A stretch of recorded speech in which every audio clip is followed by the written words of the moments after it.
Hi friends, నమస్తే. Welcome to ఇంటి భోజనం. నేను మీ ఆశా జ్యోతి. ఈరోజు వీడియోలో శరీరానికి ఎంతో చలువ చేసేటటువంటి పెసరపప్పుతో తయారు చేసుకునే వెన్పొంగల్ని ఎలా ఈజీగా తయారు చేసుకోవాలో చూపిస్తున్నానండి. అలాగే దీనికి మంచి కాంబినేషన్గా ఉండే చట్నీని కూడా చూపిస్తున్నాను. ముందైతే దీన్ని వండుకోవటానికి ఒక కుక్కర్ని తీసుకొని దాంట్లోకి 1 కప్పు వరకు కూడా పెసరపప్పుని తీసుకోవాలి. అలాగే 1.5 కప్పు వరకు కూడా రోజువారీ వాడుకునేటటువంటి బియ్యాన్ని తీసుకోవాలండి. మీకు నచ్చితే 1:1 అంటే 1 కప్పు పెసరపప్పుకి 1 కప్పు బియ్యాన్ని కూడా వాడుకోవచ్చు. ఈ విధంగా వీటన్నిటిని ఒకసారి కలియబెట్టేసేసి నీళ్లు పోసుకొని శుభ్రంగా కడిగేసుకోవాలి. దీన్ని మనము కనీసం ఒక అరగంట సేపు నానబెట్టుకొని ఆ తర్వాత వండుకున్నట్లయితే చాలా బాగా ఉంటుంది. అలాగే దీనికోసం మనం పెసరపప్పును మాత్రమే వాడుకోవాలండి. ఇప్పుడు నీటిని వంపేసేసుకొని ఈ మొత్తం క్వాంటిటీకి మంచినీళ్ళు యాడ్ చేసుకోవాలి. మనం బియ్యాన్ని పప్పుని కలిపి మొత్తం కూడా 2.5 కప్పు తీసుకున్నామండి. ఇప్పుడు ఈ 2.5 కప్పుకి నీటిని 5 కప్పుల వరకు తీసుకోవాలి. అంటే డబుల్ క్వాంటిటీ నీళ్ళని తీసుకోవాలన్నమాట. ఇక్కడ నేను కుక్కర్లో నీళ్ళని పోసుకునేటప్పుడు మీకు ఒక చిన్న చిట్కా చెప్తానండి.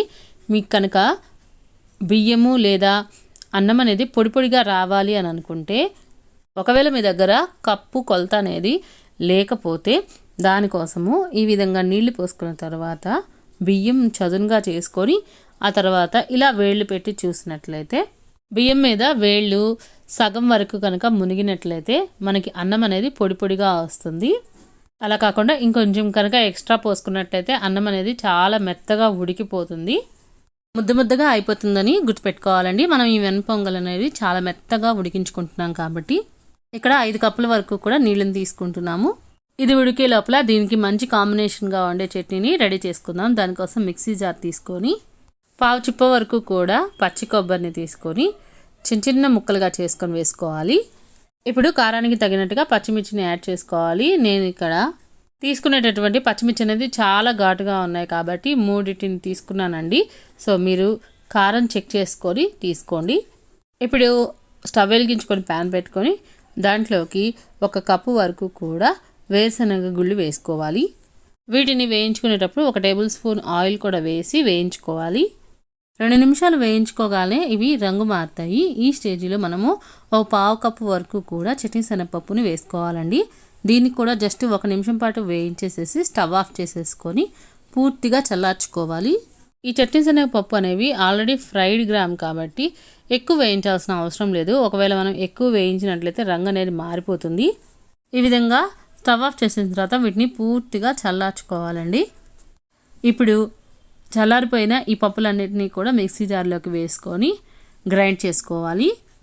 వీటితో పాటుగా దీంట్లోకి 2 పొట్టు తీసుకున్నటువంటి వెల్లుల్లి రెబ్బలు, అలాగే రుచికి తగినంతగా ఉప్పు, ఇంకా 2 రెమ్మల చింతపండుని వేసుకోవాలి. వీటన్నిటిని కొంచెం నీళ్లు పోసుకుంటూ చాలా మెత్తగా మనం రుబ్బుకోవాలండి. చూడండి, ఈ విధంగా వస్తుంది. ఇప్పుడు వెన్పొంగల్ కోసం పోపు పెట్టుకోవటానికి 1 టేబుల్ స్పూన్ వరకు మిరియాలని తీసుకొని ఈ విధంగా మెత్తగా పొడి చేసుకోవాలి. దీంట్లోకి ఘాట్ అంతా కూడా మిరియాల నుంచే వస్తుందండి కాబట్టి మనం 1 టేబుల్ స్పూన్ వరకు తీసుకోవాలి. ఈ విధంగా మెత్తగా పొడి చేసుకొని పక్కన పెట్టుకున్న తర్వాత స్టవ్ వెలిగించుకొని ప్యాన్ పెట్టుకొని దాంట్లో 1 టేబుల్ స్పూన్ వరకు నెయ్యిని, కొంచెం ఆయిల్ని వేసుకొని 1 టేబుల్ స్పూన్ ఆవాలు చిటపట్లాడించుకోవాలి. తర్వాత 2 టేబుల్ స్పూన్ వరకు జీలకర్రని వేయించుకోవాలి. దీంట్లో జీలకర్ర ఫ్లేవర్ అనేది చాలా బాగుంటుందండి. ఆ తర్వాత 1 టేబుల్ స్పూన్ వరకు పచ్చిశనగపప్పును కూడా వేసుకొని దోరగా వేయించుకోవాలి. ఇంకా 2-3 పచ్చిమిర్చి చీలికలు, 1 రెమ్మ కరివేపాకు వేసేసుకొని ఇవన్నీ వేగిన తర్వాత చివరిగా మనం దంచి పెట్టుకున్నటువంటి మిరియాల పొడిని కూడా వేసుకోవాలి.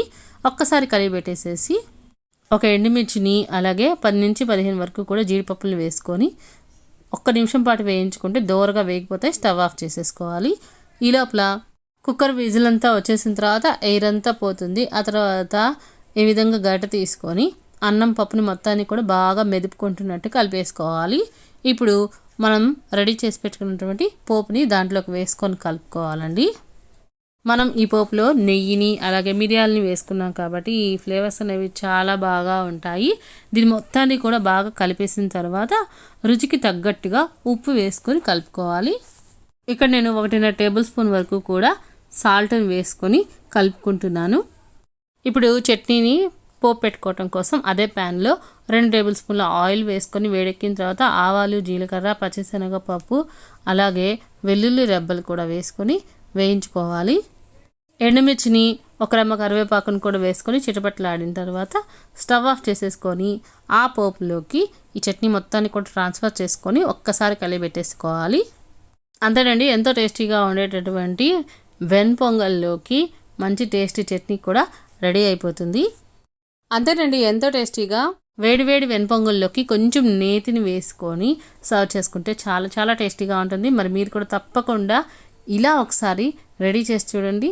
ఎలా కుదిరిందో కమెంట్ సెక్షన్లో షేర్ చేసుకోండి. అలాగే వీడియో నచ్చితే మాత్రం తప్పకుండా లైక్ చేసి మీ ఫ్రెండ్స్, రిలేటివ్స్కి షేర్ చేయండి. మరి ఇలాంటి రెసిపీస్ కోసం ఇంటి భోజనం ఛానల్ని సబ్స్క్రైబ్ చేసుకోండి. Thank you for watching friends.